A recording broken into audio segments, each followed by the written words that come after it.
guys, di sini kita berbincang mengenai entitas pluralisme kerukunan umat beragama di masyarakat Kecamatan Candi dan Kabupaten Sidoarjo. Nah, saya tidak sendirian, ada Nurania Sania dan Muhammad Dhani Firmansyah. Hai.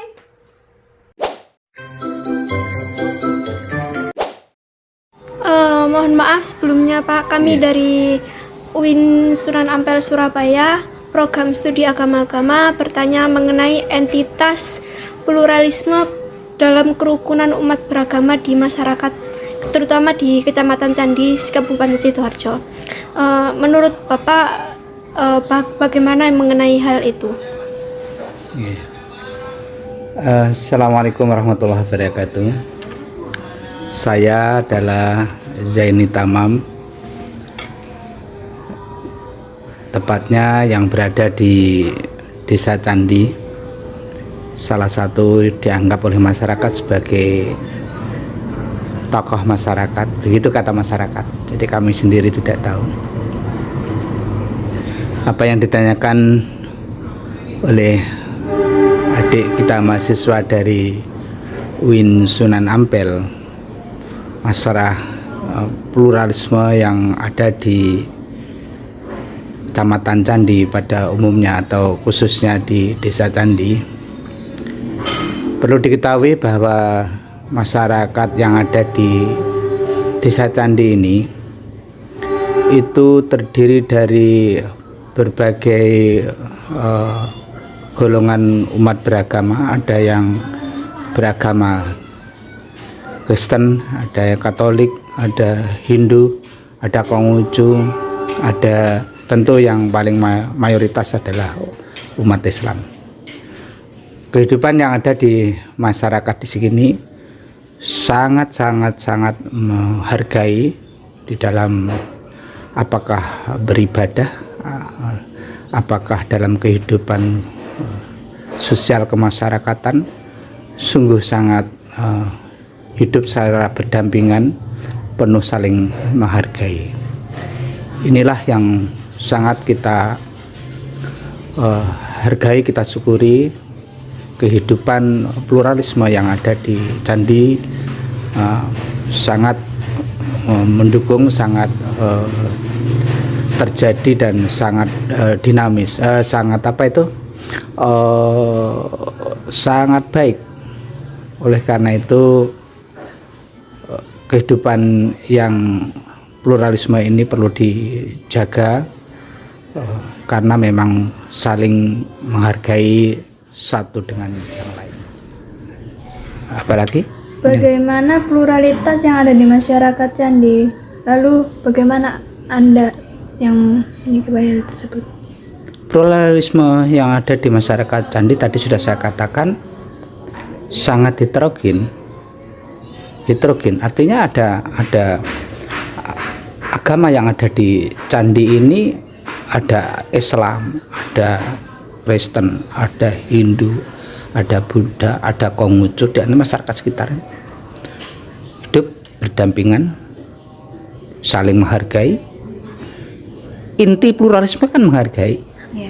Dan ini sudah, dan masyarakat kita sangat menghargai. Mau yang penting tidak saling mengganggu ketika beribadah pada agamanya masing-masing. Umat Islam juga tidak mengganggu kepada agama yang lain, begitu pula agama yang lain tidak mengganggu kepada kita yang ada di sini. Bahkan saling membantu ketika ada hal-hal yang sifatnya secara kemasyarakatan. Contoh gotong royong yang kita katakanlah kerja bakti.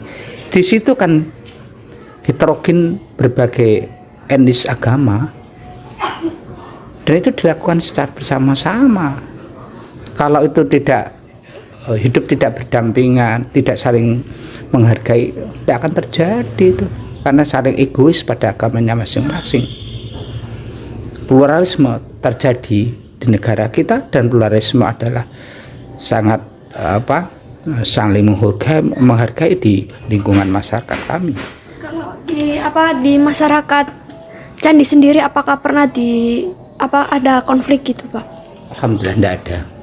sampai hari ini selama saya berada di sini itu konflik-konflik yang sifatnya keagamaan masyarakat tidak ada. Alhamdulillah hidupnya hidup berdampingan, saling menghargai. Itu salah satu bentuk-bentuk pluralisme ya. Iya kan? Itu. Oke.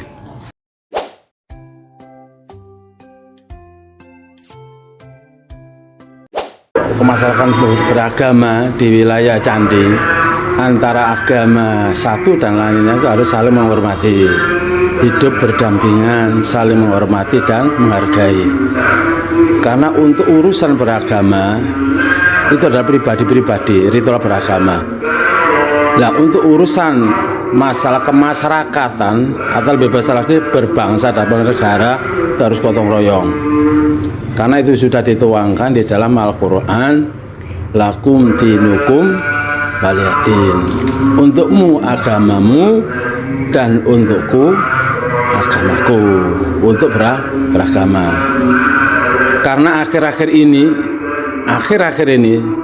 di media sosial, diakui atau tidak, ini ada kelompok-kelompok yang ingin memecah kebineka tunggal ikaan kita. Karena itu kita selaku beragama harus saling menghormati satu dan lainnya untuk kelangsungan hidup bernegara di negara kita yang cinta damai. Kita kembalikan lagi ke Al-Quran bahwa agama Islam adalah rahmatan lil alamin. Tidak hanya rahmatan lil Islami aja, tapi rahmatan lil alamin, seluruh alam semesta ini. Karena itu saya pesan pada adik-adik semua, tolong untuk rukun agama di sekeliling kita, terutama di wilayah Candi, harus saling gotong royong, bahu membahu, hormat menghormati, harga menghargai. Ini semua ada di Al-Quran. Kita kembalikan ke ajaran murni Al-Quran supaya kita tidak dikadali atau terprovokasi dengan oknum-oknum yang ingin memecah belah kita, mengatasnamakan agama.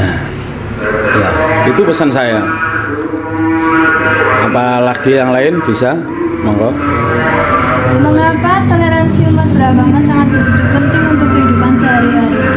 Ya, memang harus. Karena untuk kelangsungan kerukunan hidup kita. Karena tanpa kerukunan beragama, pembangunan atau kemasyarakatan tidak akan terwujud. Kalau hanya antar golongan dan golongan. Karena kita di Indonesia, Nusantara ini, agamanya diakui adalah ada 5 agama ya, 6 agama. Kalau kita tidak saling hormati atau rukun, tidak akan bisa berjalan negara ini. Contohnya banyak. Kalau saya boleh menyontohkan, Suriah itu mau didirikan negara Islam, tapi gagal. Dan itu bukan bentuk negara Islam di negara Republik Indonesia ini. Banyak itu. Dan di Indonesia dicoba, sekarang itu sedang dicoba. Adakan khilafah itu.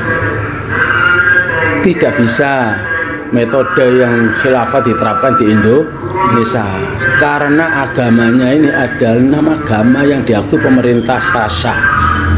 Bisa dibayangkan pada di Suriah itu agama Islam dan agama Islam sendiri saling bunuh-membunuh, ada sama Islamnya. Apalagi kalau di Indonesia bermacam-macam agama, Islam mau menang, lainnya nggak mau. Karena itu konsepnya adalah kembali ke Bhinneka Tunggal Ika,